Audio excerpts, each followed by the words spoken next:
Matt Stepp, Dave Campbell's Texas football back here at the THSCA convention in San Antonio, Texas. The unofficial start of football season, but we all know it's the real start of football season. And we're here with the new head coach of the Forney Jackrabbits, Coach Aaron Woods. Coach, appreciate you taking a few minutes to chat with us. Hey, no problem. Looking forward to it, and always good to see you guys. Good to see you as well. And this is you've been down to coaching school many times. I've run into you in the past on your past stops along your coaching journey. First time as a head coach at coaching school, yes, though. Sir.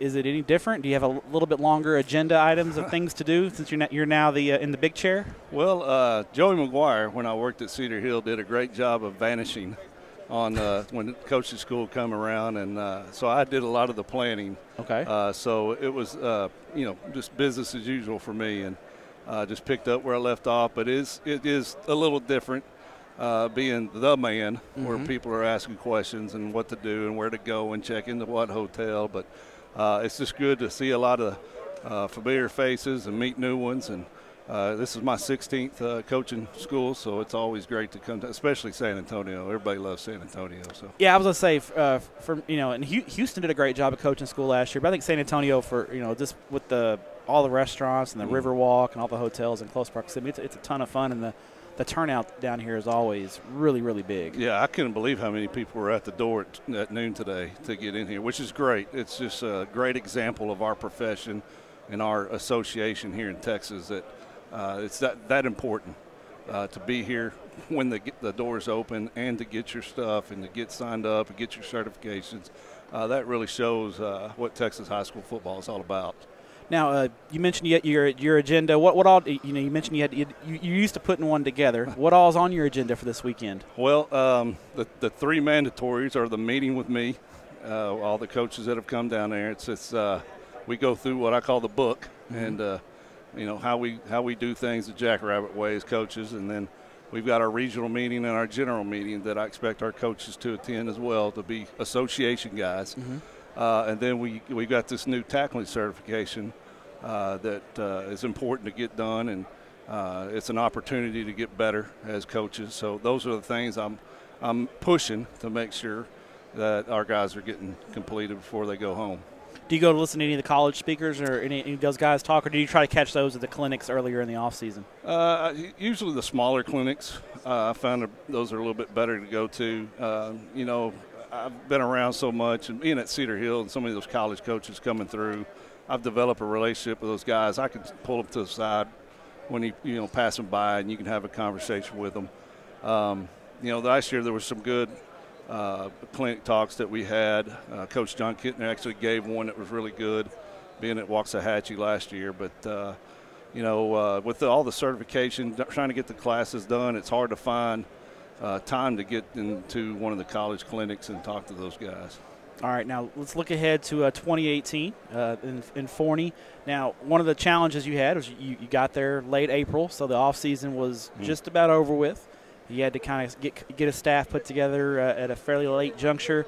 How challenging was that, and how did that, has that process finished, or are you still looking for coaches? That was a challenge. We had basically 5 weeks to install our offensive defense. Kids were very receptive. We molded it to some of the same language that they were used to, so that helped. I had a great staff that came with me. Some of them were there working for free just to kind of get things started. We're fully staffed. Got 14 assistants in the high school and 6 in the middle school, so we're ready to rock and roll. Now, when you got to Forney, obviously Forney, Coach Rush had been there for a long time. He retired, and then Rush was an assistant there under Mel Maxfield. So a lot of the same coaches and the same philosophies had been at Forney for quite a while. And I know you and your new staff, you've kind of brought some new energy and new life into the program. And I was going to ask you, how was the reception with the kids, and were they receptive? Do you feel like that same kind of energy is in the hallways and in the school that you've kind of, when you've walked around campus and kind of towards the end of the school year, are you feeling a kind of a new energy on campus? Absolutely. Those kids are very excited. Coach Rush is a great man, and he was the defensive coordinator when I played against Forney in 1992 and 93, and played against Mel Maxfield. So, there hasn't been any change in Forney in 30 years. Yeah. So for the people that have been at Forney this whole time, some of the change is definitely a new thing. But for a lot of them, it was a lot of excitement. And there's a lot of great things going on there at Forney, not just the football program, but the softball, the state baseball champions, team. right? Oh, man, just walked right into one right there. Man, so all coaching, right? All coaching. I told the head softball coach he hired his wife, who had 2 or 3 state championships in softball, I believe at Hallsville or one of the East Texas schools, and so he hired her, and then I showed up, and he wins his first one. And I said, well, it took us getting here to get you over the top. So, no doubt, no doubt. There's a lot of – we're going to try to build off that momentum, that's for sure, because, Forney's a neat town, really similar to Midlothian.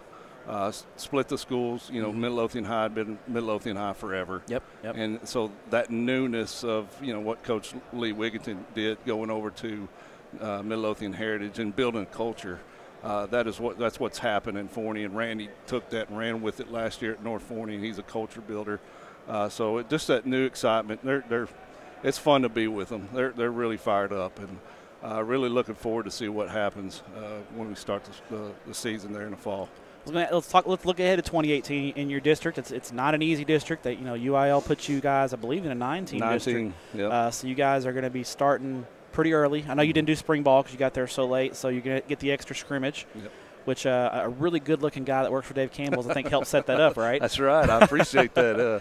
JJ and I, we got together with your help, and we're excited about that first scrimmage. And 2 new programs, or 2 programs that have some history, but being led by first-year coaches, we're excited about what we can do there. How important are those first 2 scrimmages because you're starting district play so early, week 3? I mean, you're kind of having to accelerate that learning curve even more, right? Yeah, we'll get better every week. One of the things that we talked about at Cedar Hill all the time was we scheduled those tough non-district games, and we lost a lot of them at Cedar Hill, but we learned so much from that, and it's our job as coaches for those kids to be able to overcome that and understand that there's a bigger picture. And we've got 2 great scrimmages and 2 great non-district games with Berkner, and go out east to Lindale and a new exciting program that they got going. So we'll learn a lot about each other that first month. And hopefully by the time we hit that first district game, we'll be ready to roll. What kind of team can Jackrabbit fans expect to see in 2018? What's kind of the personality of your team going to be? What are you looking – what can fans expect to see? We're going to play to the very end. We're not scoreboard watchers. We're tough. We're physical. We're going to play like our hair's on fire. We're going to have 11 hats run to the football on defense, and we're going to try to execute very well on offense and just play the game right and, not hurt ourselves, be smart, be disciplined. All right. Well, Coach, it's time now. It's time for the Dick's Sporting Goods Wheel of Questions. I've been waiting for this. Oh, all right. So we got our question wheel here, so I want you to give it a good spin, and let's see where it lands.